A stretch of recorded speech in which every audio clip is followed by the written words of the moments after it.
In Redemption, Halfnog literally falls in love with the land. He literally marries the land of Britain in the form of an elf called Gwynne. Um, and she encapsulates sort of everything that's good, everything that's sort of about the old Celtic ways. She's really the power behind Halfnog. She's the force that keeps him on track. Perhaps I should have started with this at first, but this is the land of Prydain, the land where the whole of Redemption is set. If we go down to one bit down there, it says Viraconium. That's the Roman city where Halfnog was before the Germanics attacked and killed his people. Around that city, there's a group of people called the Cornovi. In the history of the late Roman Empire, what they usually did was raise auxiliary troops, raise native troops, but then take those native troops to another part of the empire. The Cornovi were a rarity. Things had got so bad in the 4th century that the Cornovi, instead of being sent to another part of the empire, were actually left in their own area, and they were horsemen, and they were very good cavalry warriors. And they fought for a Celtic tribe that kept a lot of its Celtic tradition. If we go further south, we come across the Dubuni. The Dubuni assimilated Christianity quite quickly. They were also conquered by the Romans more easily centuries before. They were more influenced from Europe, but they still kept a lot of their Celtic identity, including May Day ceremonies long after they'd become Christian there. If we go further south, we go into the area of Ambrosius Aurelius. But then we can look north, right up by Hadrian's Wall. In the histories of the Welsh royal families, quite a lot of them mention this man Conida, and he came from up in that area there. And he ended up settling around Chester. But in my book, there's another group of people up there as well. And this group of people I'm very fond of, because I base them on my people, the Black Country people in the West Midlands. So why did I choose to have them starting out settled by Hadrian's Wall?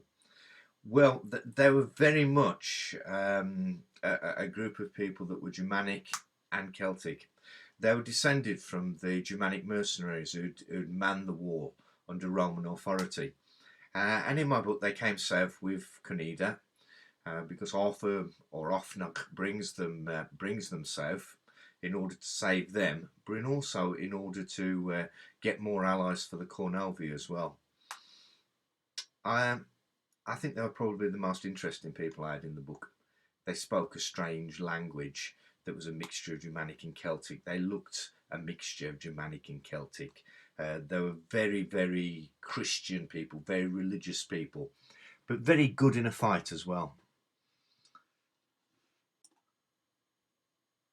Nerys in this book is mentioned right at the start, and I saw her as quite a young lady, but she has more importance in the second book, and even more importance in the third book.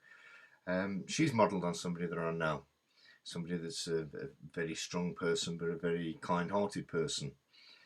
The other character that comes in that's also modelled on somebody that I know is sort of the Germanic version of Bran. Aelfgach is a man that Arfnog saves in a battle, or Arfnog decides he's not going to kill after a battle, and he is very much the Germanic prototype. He drinks heavily. He pledges allegiance to Arfnog. He's very robust. He likes to joke and to laugh. But again, he's got a basic sense of decency about him too. I put a subplot into my books as well. And that subplot is perhaps comes from spending too much time listening to YouTube videos, because they talk about this secret organisation, this Illuminati, this situation with the pyramid and the all-seeing eye.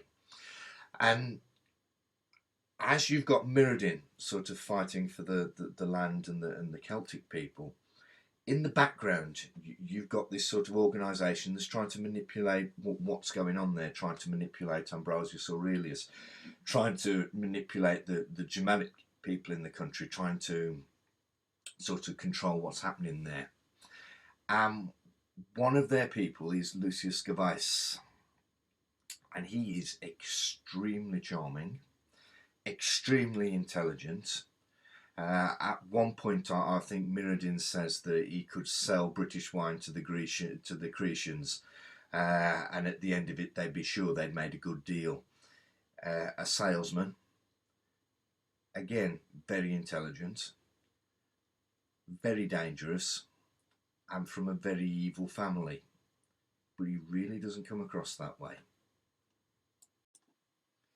Again, if you're interested in my book, well, go to Amazon and look up Prydain Redemption by Robert Faulkner. Or you might even wish to hit the subscribe button at the bottom of the screen. Thanks for listening.